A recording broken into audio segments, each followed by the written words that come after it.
Bismillahirrahmanirrahim. Engineer Asal Badsha with another MCQ series of water treatment and water supply engineering. Which chemical is used to adjust the pH of water? कौन सा chemical है जिसको हम adjust करते हैं पानी के पीएच को एडजस्ट करते हैं उस केमिकल के थ्रू पानी में, तो वो है लाइम। ठीक है, उसको कहते हैं लाइम। अब क्यों? जब भी हम कोई स्कीम करते हैं तो पहले हम उसका पीएच चेक करते हैं कि इसका पीएच क्या है, क्योंकि पीएच असल में पीएच से मुराद ये है कि पावर पीएच ऑफ वाटर या H+ कंसनट्रेशन। ठीक है, इसका मतलब ये है कि पानी जो है वो एसिडिक है या अल्कलाइन है, यानी पानी के पीएच से मुराद उसकी एसिडिटी या अल्कलिनिटी है। ठीक है, तो अगर कोई पूछे कि पीएच ऑफ वाटर से क्या मतलब है, तो इसका मतलब है कि हम चेक करते हैं कि ये अल्कलाइन है या एसिडिक है। ठीक है, केमिकली हम अगर फ़र्ज़ करें पीएच को हम कब एडजस्ट करते हैं, हम अगर कोई स्कीम करते हैं ना कि जिस तरह एक ट्रीटमेंट प्लांट है तो अमेरिका में, तो उधर बेसिकली अगर एक मसला आ जाए, ठीक है, कि पानी साफ़ नहीं है, तो उसमें हम लाइम ऐड करते हैं to maintain proper pH for effective coagulation. ठीक है, तो कि प्रॉपर कोगुलेशन के लिए उसमें हम लाइम को ऐड करते हैं या क्लोरीन को भी हम ऐड कर सकते हैं। ठीक है, तो ये हम क्यों एडजस्ट करते हैं?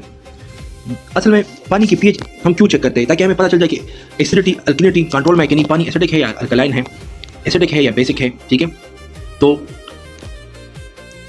और अगर एसिडिक है तो फिर क्या करना चाहिए, अगर अल्कलाइन है फिर क्या करना चाहिए? तो इसकी एक रेंज है, अगर 6.5 से 6.5 अगर इस रेंज से पीछे हो, ठीक है, और अगर 8.5 रेंज से आगे हो, तो ये जो रेंज है, ये इस रेंज से अगर पीएच आगे पीछे हो तो फिर हम उसको एडजस्ट करते हैं, क्योंकि वो फिर पानी जो है पीने के लायक नहीं होता।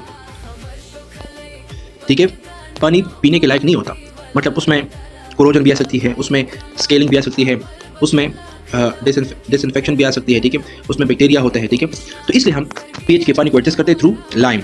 उससे क्या होता है कि पीएच इंक्रीज़ करता है, अगर लेट से 6.5 से कम हो, 4 हो, 5 हो, एसिडिटी कंट्रोल करता है। अब अगर कब यानी सऊदी प्लांट में लाइम यूज़ होता है पानी का बैलेंस ठीक करने के लिए। ठीक है, तो एडजस्टमेंट के लिए उसकी बैलेंस ठीक करने के लिए, अगर अक्सर पूछते हैं कि स्कीम कर लो पानी गंदा, तो फिर उसके हम केमिकल ट्रीटमेंट करते हैं, केमिकल्स को एडजस्ट करते हैं, उसमें हम लाइम को ऐड करते हैं या इसमें हम क्लोरीन को डालते हैं ताकि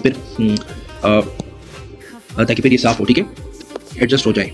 अब जिस तरह की एक और मिसाल है ना कि एक और सिनारियो हम बनाते हैं कि पाकिस्तान में पानी की तेज़ाबियत कम करने के लिए चूना इस्तेमाल किया जाता है। ठीक है, तो उसमें तो लाइम आ गया। इसमें एक जाते एक कॉन्सेप्ट बहुत ज़रूरी है, फिर हम MCQ नंबर 15 की तरफ आते हैं। पानी कब एसिडिक होता है? जब उसका pH 7 से कम हो। ठीक है, अब इंटरव्यू के लिए ये भी पूछ सकते हैं कि pH से क्या मतलब है? pH mean potential of hydrogen, यानी पानी में हाइड्रोजन आयंस। ठीक है, ये हाइड्रोजन आयंस होते हैं, H+ आयंस होते हैं पानी में, तो ये उसका ये मतलब है। असल में ये पानी में जो हाइड्रोजन आयंस की कंसंट्रेशन होती है उसको मेजर करना होता है, पानी में हाइड्रोजन आयन की कंसंट्रेशन कितनी है। ठीक है, तो अगर लेट से अगर मेरे पास पानी का pH 7 से कम हो तो ये एसिडिक होता है, तो फिर इसको हम केमिकल एडजस्ट करते हैं। ठीक है, कोई भी हम स्कीम करते हैं और ये पानी का pH कम आ जाए, अगर pH 7 से ज़्यादा हो तो फिर ये अल्कलाइन होता है या बेसिक होता है, तो उस पर भी हम इसको एडजस्ट करते हैं। Neutral power of hydrogen ion, potential of hydrogen या हाइड्रोजन आयंस जो है H+ या पोटेंशियल ऑफ हाइड्रोजन, ये जब 7 हो तो ये न्यूट्रल होता है, पानी परफेक्ट होता है पीने के लिए। ठीक, मैं ये कह रहा है कि कौन सा कॉमन डिसइंफेक्शन मेथड है, कौन सा ज़्यादा पानी को साफ करता है। अब पानी डिसइंफेक्ट क्यों होता है? असल में ये पानी जो है ना, पानी इसका डिसइंफेक्शन से मतलब है कि पानी में जरासीम होते हैं, हार्मफुल माइक्रो ऑर्गेनिज्म होते हैं। ठीक है, तो डिसइंफेक्शन ऑफ वाटर से मुराद है कि पानी में क्या होता है, बेसिकली हार्मफुल माइक्रो ऑर्गेनिजम्स होते हैं। ठीक है, बैक्टीरिया होता है, वायरसेस होते हैं, ठीक है, पानी में, या पैरासाइट्स होता है। ये माइक्रो का मतलब तो ये है कि पानी में मौजूद माइक्रो ऑर्गेनिज्म होते हैं। ठीक है, हार्मफुल माइक्रो ऑर्गेनिज्म होते हैं जो पानी को गंदा बनाते हैं। बैक्टीरियाज होते हैं, वायरसेस होते हैं, पैरासाइट्स होते हैं, ये सारे जो है तबाह की, ये वो गंदगी होते हैं। ठीक है, तो इसको हम क्या करते हैं, इसको फिर हम साफ़ करते हैं। ये वो गंदे फुसला होता है जो पानी को गंदा बनाते हैं। ठीक है। सवाल ये है कि कोई स्कीम का पानी भी गंदा हो सकता है, बिल्कुल वो भी टर्बिड हो सकता है, कॉन्टेमिनेटेड हो सकता है, उसमें भी ये harmful micro organisms, bacteria, viruses, parasites हो सकते हैं और उसमें भी माइक्रो ऑर्गेनिज्म हो सकते हैं। फॉर एग्जांपल कोई सोर्स है, ठीक है, जिस तरह अगर मैं एक सोर्स है, ठीक है, जिस तरह सरफेस वाटर है, ठीक है, या शैलो वेल्स है, ठीक है, तो कोई भी या ट्यूबवेल एक स्कीम है, तो कोई भी जो स्कीम है उसमें पानी जो है उसमें माइक्रो डिसइंफेक्टेड हो सकता है, उसमें हार्मफुल माइक्रो ऑर्गेनिज्म हो सकते हैं। तो फिर उसको हम किस तरह साफ़ करते हैं? तो फिर उसको हम साफ़ करते हैं क्लोरीन डाल के, ठीक है, या उसकी पेज को हम एडजस्ट करते हैं लाइम से या यूवी अल्ट्रावायलेट रेडिएशन से, हम इससे माइक्रो ऑर्गेनिज्म ख़त्म करते हैं ताकि पानी साफ़ हो, ठीक है। हम फिल्ट्रेशन के थ्रू इसको साफ़ करते हैं, ठीक है, फिल्ट्रेशन के थ्रू हम उससे बेसिकली जो है टर्बिडिटी रिमूव करते हैं, ठीक है। और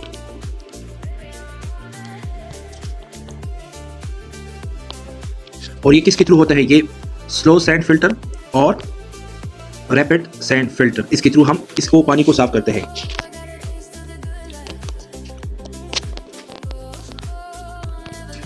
फिर सेकंड जो है इसको क्लोरीनेशन के थ्रू भी साफ करते हैं, जो कि मोस्ट कॉमन मेथड है पानी को साफ करने के लिए। It's a most common method और इससे हम जो है bacteria kill organisms, right.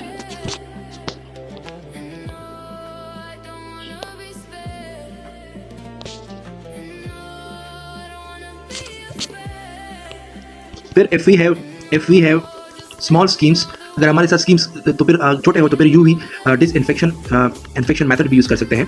Method can be opted, ठीक है। उसके लिए नीड इलेक्ट्रिसिटी, उसके लिए हमें बिजली की ज़रूरत होगी। और इफ़ इलेक्ट्रिसिटी इज़ अवेलेबल, ठीक है। छोटी स्कीम के लिए हम क्या करते हैं? अगर हमारे साथ स्कीम्स छोटे हों तो और बिजली अवेलेबल हो तो फिर हम यूवी डिसइंफेक्शन मेथड भी यूज़ कर सकते हैं, ठीक है। और इसके अलावा घर में भी इसको पानी को हम साफ कर सकते हैं, ठीक है। बॉइलिंग, राइट, ये मतलब टेम्पररी सोल्यूशन है, ये घरों में भी पानी साफ कर सकते हैं।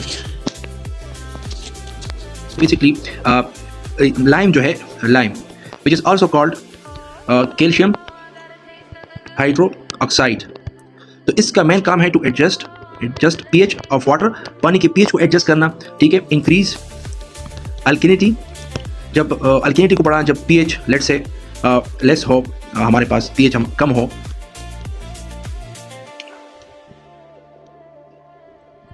पीएच इज लेस देन 6.5 यानी एसिडिक हो। व्हेन एसिडिक, जब पीएच एसिडिक हो तो फिर ये क्या करता है? बढ़ाता है। और आल्सो कोआगुलेशन को इम्प्रूव करता है, ठीक है। तो इम्प्रूव कोआगुलेशन, फिर and water treatment process, lime corrosion को कंट्रोल करता है, राइट।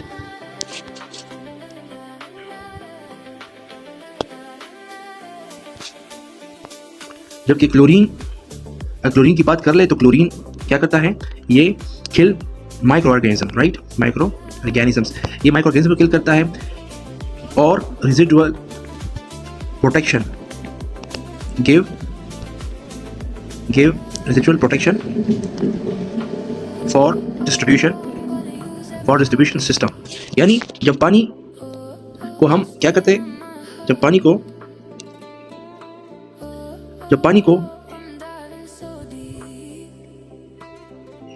पानी को हम पाइप्स तक पहुंचाते हैं, डिस्ट्रीब्यूट करते हैं, तो फिर अगर पानी में इम्प्योरिटीज हो, रिमेनिंग सस्पेंड इम्प्योरिटीज, तो उसको हम क्लोरीन के थ्रू साफ करते हैं, ठीक है। और पीएच, लाइम जो है वो पीएच को एडजस्ट करता है, अगर एसिडिक को 6.5 से कम हो तो उसको बढ़ाता है, एडजस्ट करता है, ठीक है। और कोगुलेशन इंप्रूव करता है, ठीक है। कोगुलेशन में जो सस्पेंडेड पार्टिकल्स होते हैं, ठीक है, तो वो आपस में उसको कंबाइन करता है और मिलाता है और इसको फिर फ्लक्चुएशन प्रोसेस में ना, और उसको फिर फ्लॉक्स की शक्ल में सेडिमेंटेशन टैंक तक पहुंचाता है, फिर उधर उसकी सेटलमेंट होती है, ठीक है। तो क्लोरीनेशन जो है वो सबसे ज़्यादा कॉमन मेथड है, डिसइंफेक्शन मेथड है पानी को साफ करने के लिए। लार्ज स्केल वाटर सप्लाई में सबसे कॉमन डिसइंफेक्शन, पानी को जब साफ करते हैं, माइक्रो ऑर्गेनिज्म को मारते हैं, तो क्लोरीनेशन। तो क्लोरीनेशन जो है कॉमन डिसइंफेक्टेड मेथड जो है, जो पानी को साफ करते हैं, तो वो है क्लोरीनेशन। क्यों? इसकी वजह यह है कि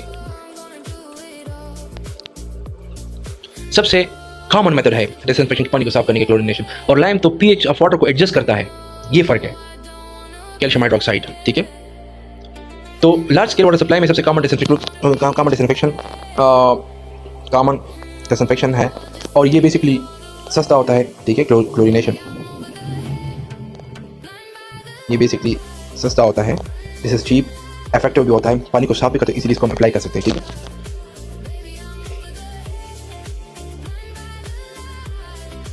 अच्छा, अब एक मिसाल है, यानी ये एक कनाडा की मिसाल है, ठीक है। कनाडा में स्कीम है, उसकी मिसाल है। All municipal water is chlorinated before distribution. Distribution से पहले हम पानी को क्लोरीन से साफ करते हैं, ठीक है। या अगर मैं सऊदी की मिसाल दूँ, सऊदी में वाटर सप्लाई में क्लोरीन हर जगह यूज़ होती है। ये क्यों यूज़ होता है? क्योंकि पानी जब गंदा होता है तो सप्लाई करने से पहले इसको हम क्लोरीन से साफ करते हैं। अब कितना डोज चाहिए, ठीक है।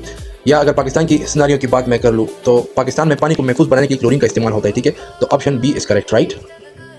कौन सा कॉमन डिसइंफेक्टेड या डिसइंफेक्शन मेथड है? तो वो है बेसिकली क्लोरीन। अगर कोई मुझसे पूछे, क्लोरीनेशन, राइट।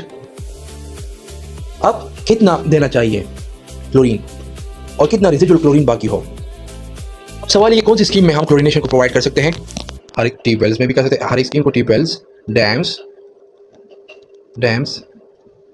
रिवर्स, तो हर स्कीम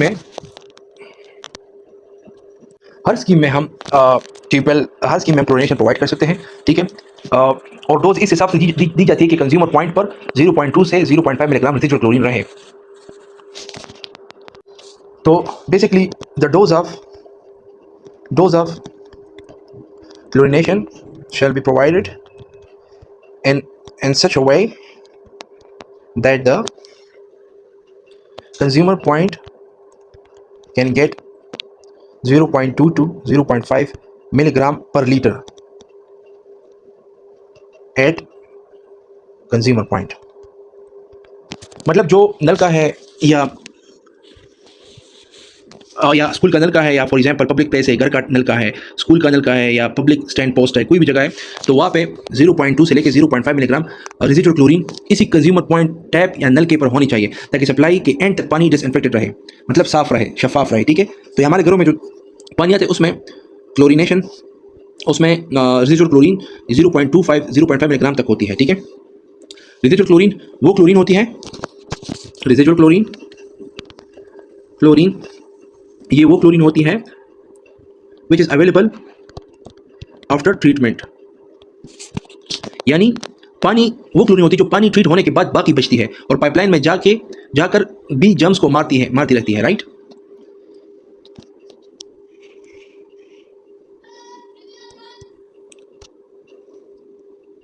फिल्टर मीडिया को हम क्यों यूज़ करते हैं सैंड फिल्टर में? तो फिल्टर मीडिया क्या है? इसमें ये सैंड है, ठीक है, सैंड है, ये क्यों यूज़ करते हैं? अच्छा, हमारे घरों में भी जो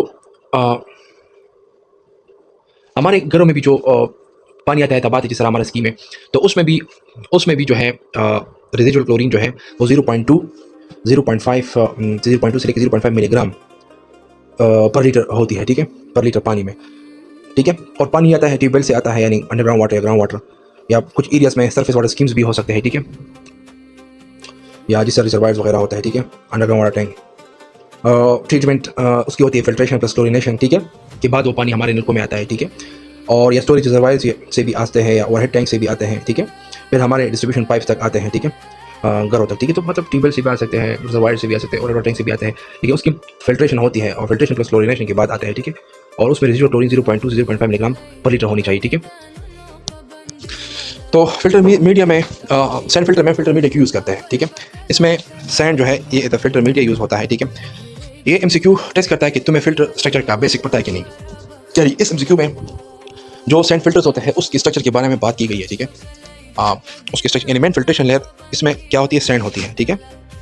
अगर इसकी मेन फिल्ट्रेशन लेयर की बात करूँ तो ये इसमें सैंड होती है, और ये हम क्यों इसमें यूज़ करते हैं, ठीक है। साथ में सपोर्ट के लिए इसमें हम ग्रेवल यूज़ करते हैं, ठीक है। सपोर्ट के लिए ग्रेवल होता है, लेकिन जो फिल्टर मीडिया है, ठीक है, वो सैंड है, और इसको हम सैंड फिल्टर में यूज़ करते हैं, ठीक है, जब इसकी हम फिल्ट्रेशन करते हैं, ठीक है, ताकि इससे पानी जब गुजरते हैं तो ये जो इम्प्योरिटीज़ है ये इसमें डालते हैं, ठीक है। ये आपस में इसको जज़ब करते हैं और पानी साफ़ हो जाता है, ठीक है। इस तरह अगर मैं मिसाल ले लूँ कि जर्मनी में फ़िल्टर है, जर्मनी में एक फ़िल्टर है जिसको रेप्रेजेंट फिल्टर्स कहते हैं, use layer of sand and gravel, ठीक है।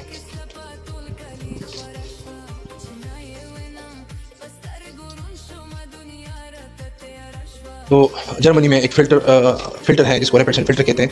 तो वो जो फ़िल्टर मीडिया यूज़ करता है तो वो सैंड यूज़ करता है प्राइमरीली, और ग्रेवल सपोर्ट के लिए है, ठीक है।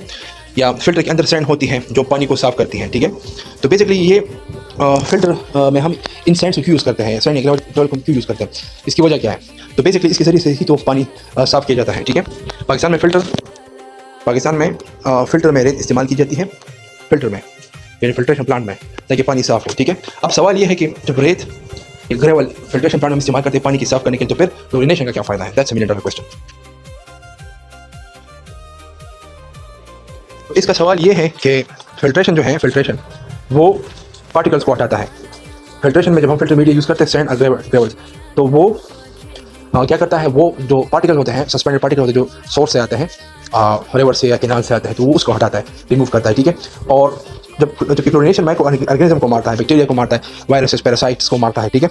और पानी को डिसइंफेक्ट करती है, जो इन्फेक्टेड वाटर होता है, जो गंदा पानी उसको साफ करती है और पाइपलाइन में आगे तक प्रोटेक्शन देती है, ठीक है। और फिर रेजिडुअल क्लोरीन 0.2 से लेकर 0.5 मिलीग्राम तक अवेलेबल होता है, ठीक है। तो दैट्स वेरी इंपॉर्टेंट पॉइंट। फिर एक और सवाल है, efficiency of sedimentation depend upon, ये कलर पे डिपेंड करती है या टेम्परेचर पे डिपेंड करती है, रिटेंशन टाइम पे डिपेंड करती है, क्लोरीन डोज पे डिपेंड करती है। तो असल में इस एमसीक्यू में सेडिमेंटेशन के बारे में कहा गया है कि कितनी इफेक्टिव है और या ये कितनी इफेक्टिव मौसर होगी, किस चीज़ पर ये डिपेंड करती है सेडिमेंटेशन की एफिशिएंसी, ठीक है। तो मेन फैक्ट इसमें रिटेंशन टाइम है कि ज़्यादा टाइम, रिटेंशन टाइम मीन कि जितना ज़्यादा पानी गुजारता है एक पॉइंट से इनलेट से आउटलेट तक जाने में, तो जितना ज़्यादा टाइम वो गुजारते नॉर्मल 2 से 4 आवर तक होता है। और उसमें जो सेडिमेंट्स हैं, जो फ्लॉक्स आते हैं, और उसमें हम लाइम को भी ऐड करते हैं, एलम को भी ऐड करते हैं, एलम को कोगुलेशन में टू मेक गुड कोगुलेंट्स, ठीक है। और तो ये डिपेंड करती है डिटेंशन टाइम पे, ठीक है। It depends upon detention time, क्योंकि जितना ज़्यादा डिटेंशन टाइम होगा उतनी अच्छी सेटलिंग होगी, ठीक है, उतनी बेटर सेटलिंग होगी, ठीक है। मतलब अब अगर मैं सिनेरियो की बात कर लूँ, मतलब मैं स्पेन में मिसाल देता हूँ कि स्पेन में एक टैंक है, उसका साइज़ हम बढ़ाते हैं, ठीक है, उसका साइज़ मैं बढ़ाता हूँ। अगर एक टैंक है 5 बाई 5 फुट है, तो नॉर्मली मैं उसका लेट से 10 बाई 10 फुट साइज़ बढ़ाता हूँ। तो अगर अब जाहिर सी बात है सरफेस एरिया ज़्यादा होगा टैंक का इंटरनल, तो increase tank size improve settling efficiency, ठीक है। जितना ज़्यादा डिटेंशन टाइम ज़्यादा होगा उतनी ही पार्टिकल्स क्या होंगे, उसमें बैठेंगे। मैं अगर सऊदी की मिसाल ले लूँ, अगर पानी जल्दी निकल जाए तो सेटलिंग पोअर होती है सेडिमेंटेशन टाइम में, ठीक है। तो डिटेंशन टाइम पे ये डिपेंड करता है सेडिमेंटेशन टाइम की एफिशिएंसी। या पाकिस्तान की मैं मिसाल लेता हूँ, अगर पानी को ज़्यादा वक्त दिया जाए तो ज़रात बेहतर तरीके से बैठ जाता है सेडिमेंटेशन टाइम में, ठीक है। तो एमसीक्यू आंसर सी, राइट। अब सवाल ये है कि ग्राउंड वाटर को हम अंडरग्राउंड वाटर भी कहते हैं, जिसमें ट्यूबवेल शामिल हैं, tubewell scheme, borewell scheme, hand pump schemes और स्प्रिंग वाटर चश्मा स्कीम, ये भी ग्राउंड वाटर सोर्स है, ठीक है। और फिर मतलब ट्यूबवेल और बोरवेल में क्या फ़र्क है? बेसिकली अक्सर बड़ा होता है, ठीक है, ज़्यादा डेप्थ होता है उसकी ट्यूबवेल का, नॉर्मली डिस्चार्ज भी ज़्यादा होता है, पंप भी ज़्यादा बड़ा होता है, मोटर पंप से चलता है, स्कीम में यूज़ होता है ट्यूबवेल। और बोरवेल छोटा डायमीटर उसका होता है, मोस्टली कम या मीडियम डिस्चार्ज के लिए उसको यूज़ करते हैं, ठीक है, और डोमेस्टिक या स्मॉल इस्तेमाल के लिए। तो ट्यूबवेल जो है बेसिकली बड़े कैपेसिटी के लिए इसको यूज़ करते हैं, और बोरवेल स्मॉल कैपेसिटी के लिए, ठीक है। मोस्टली ट्यूबवेल का जो डेप्थ है वो भी ज़्यादा होता है बोरवेल से, और इसके अलावा उसकी डिस्चार्ज भी ज़्यादा होती है, डायमीटर भी ज़्यादा होता है ट्यूबवेल का, सही है। और इसके अलावा अगर हम उसके बारे में बात करें, उसका मोटर या पंप कैपेसिटी भी ज़्यादा होती है, और हम बड़े स्कीम्स के लिए यूज़ करते हैं, और क्योंकि इसका डिस्चार्ज ज़्यादा होता है, ठीक है। और बोरवेल हम छोटी स्कीम्स के लिए यूज़ करते हैं, डोमेस्टिक घरेलू के लिए, स्मॉल इस्तेमाल के लिए करते हैं। इसका डायमीटर छोटा होता है जो बोर होता है इसका, और ये कम डिस्चार्ज इसका होता है एज़ कम्पेयर टू ट्यूबवेल, या कम डिस्चार्ज के लिए इसको यूज़ करते हैं। पाकिस्तान की वाटर ट्रीटमेंट प्लांट में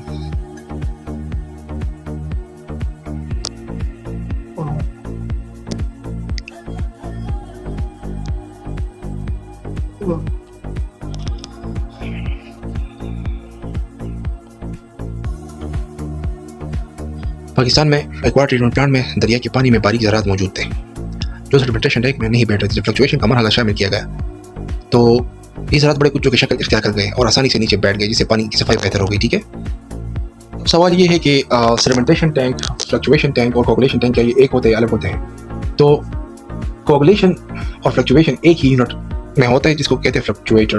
पहले कोगुलेशन में हम एलम करते हैं, उससे पानी गुजरता है, फिर उसकी मिक्सिंग होती है फ्लक्चुएशन की जो सेपरेटर पैनल होता है टैंक में, फ्लक्चुएटर में, और उसमें फिर उसकी फ्लॉक्स बन जाते हैं और सेडिमेंटेशन उसके बाद वो फ्लॉक्स की शक्ल में अलग टैंक होता है। सेडिमेंटेशन टैंक आमतौर पर अलग होता है फ्लॉक्स सेटल करने के लिए। ठीक है, तो कोगुलेशन फ्लक्चुएशन से आगे ये कंबाइन होते हैं और उसके बाद सेडिमेंटेशन होता है, उसके बाद फिर फिल्ट्रेशन टैंक होता है। ठीक है, सही है ना?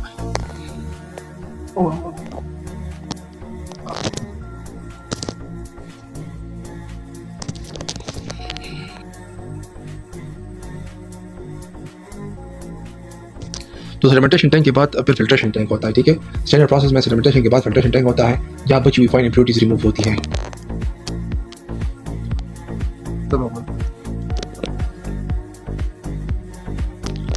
क्लोरीनेशन आमतौर पे सेडिमेंटेशन टैंक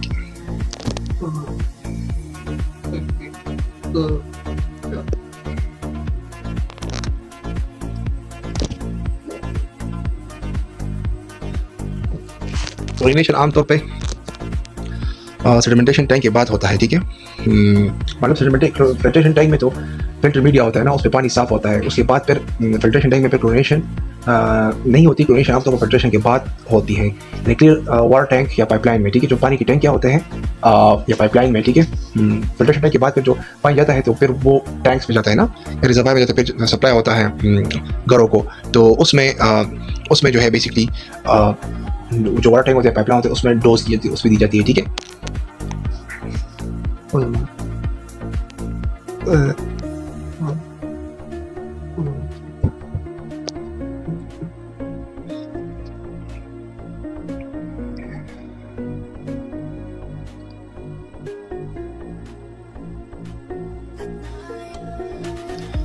तो what is the primary purpose of aeration water treatment? Aeration का मतलब क्या है प्राइमरी? ठीक है, तो एरेशन का केमिकल और फिजिकल रोल क्या है? एरेशन का मेन मकसद जो है पानी में डिजॉल्व अनवांटेड गैसेज जैसे हाइड्रोजन सल्फाइड हो गया, कार्बन डाइऑक्साइड हो गया, उसको रिमूव करना और ऑक्सीजन इंट्रोड्यूस करना। ठीक है, ये एरेशन का है। मतलब जो गैसेज होते हैं जो कि पानी में उसको उसकी ज़रूरत नहीं होती, तो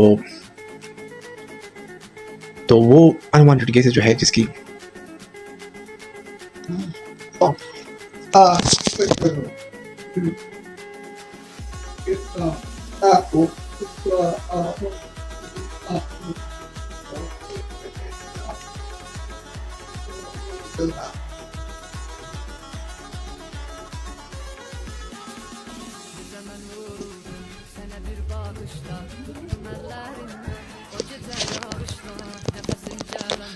तो बेसिकली इन केसेस की पानी में इसकी ज़रूरत नहीं होती, लेकिन जैसे हाइड्रोजन सल्फाइड हो गया, कार्बन डाइऑक्साइड हो गया, पानी साफ पानी में ये गैस अगर पानी में तो पानी साफ नहीं होता। ठीक है, और ये गैसेस कहाँ से आता है?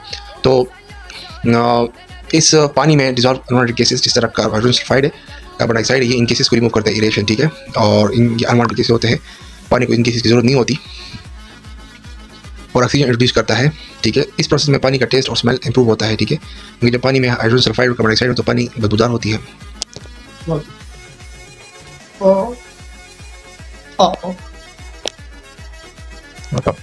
और एरेशन ऑक्सीडेशन भी प्रमोट करता है, मतलब addition of oxygen is called oxidation, जो आयरन और मैंगनीज जैसे एलिमेंट्स को प्रेसिपिटेट करने में मदद करता है। ये टर्बिडिटी रिमूवल या डिसइंफेक्शन का स्टेप नहीं है, मतलब ये टर्बिडिटी रिमूव नहीं करता या डिसइंफेक्शन मतलब माइक्रोऑर्गेनिज्म ये नहीं मारता, बल्कि वाटर क्वालिटी इंप्रूव करता है। ये प्री ट्रीटमेंट स्टेप्स है। ठीक है, और बदबू रिमूव करता है। ठीक है, और टेस्ट भी पानी का ठीक करता है। अगर पानी का टेस्ट ठीक नहीं है तो उसकी हम एरेशन करेंगे। ठीक है, सही है। मतलब अगर मैं इस सिनेरियो को मैं डिस्कस कर लूँ कि इन टेक्सास अमेरिका में ground water treatment plant in Texas, एक ground water treatment plant in Texas, water is strong rotten egg smell. ठीक है, पानी में गंदी अंडू जिस तरह खुशबू due to hydrogen sulphide gas. ठीक है, और जब कार्बन डाइऑक्साइड भी होती है पानी की बू गंदी होती है। Install aeration towers, aeration tower install किए हुए water was spread in air, जब पानी को स्प्रे किया गया हवा में, as water droplets came in contact with air the gas escaped, तो वो गैस चला गया, ऑक्सीजन डिसॉल्व इन वाटर, और ऑक्सीजन पानी में हल हो गया, रिमूविंग ऑर्डर, उसकी बदबू कंप्लीटली खत्म हुई बिफोर फॉर ट्रीटमेंट। ठीक है, या एक और सिनेरियो पढ़ते हैं। अब मैं सऊदी की मिसाल लेता हूँ। तो सऊदी की मिसाल है, सऊदी अरेबिया में एक बोर है, वाटर सिस्टम है, यानी बोर वाटर सप्लाई स्कीम, वहाँ बोर किया गया है। उस बोर में पानी का टेस्ट अजीब था क्योंकि उसमें गैसेस डिजॉल्व थी। तो एरेशन में हम गैसेस को रिमूव करते हैं। इसके डिफरेंट टेक्निक्स हो सकते हैं, लेकिन फॉरेन कंट्रीज में तो एरेशन टावर इंस्टॉल करते हैं। जब पानी फिर हवा में ऑक्सीजन के साथ एरेशन में क्योंकि ऑक्सीजन को भी ऐड किया जाता है, तो उसमें ऑक्सीजन तो पानी जब हवा में ऑक्सीजन के साथ कॉन्टैक्ट में होता है तो वो फिर उससे वो hydrogen sulphide gas H2S release होता है। कार्बन डाइऑक्साइड जो है वो भी जो है ख़त्म हो जाता है, ठीक है। तो उसमें बदबू से ख़त्म हो जाती है और उसका जो टेस्ट है वो ठीक हो जाता है। तो इंजीनियर ने एरेशन सिस्टम लगाया जहाँ पानी को हवा के साथ कॉन्टैक्ट करवाया गया, धीरे धीरे स्मेल ख़त्म हो गई और पानी का टेस्ट इंप्रूव हो गया। पाकिस्तान के एक इलाके में पाकिस्तान में एक इलाका है में से ज़मीन पानी में बदबू मौजूद थी। एरेशन के जरिए पानी को हवा के साथ मिलाया गया जिससे बदबू पैदा करने वाली गैसें निकल गई और पानी काबिल इस्तेमाल हो गया, ठीक है। Which factor affects efficiency of filtration most?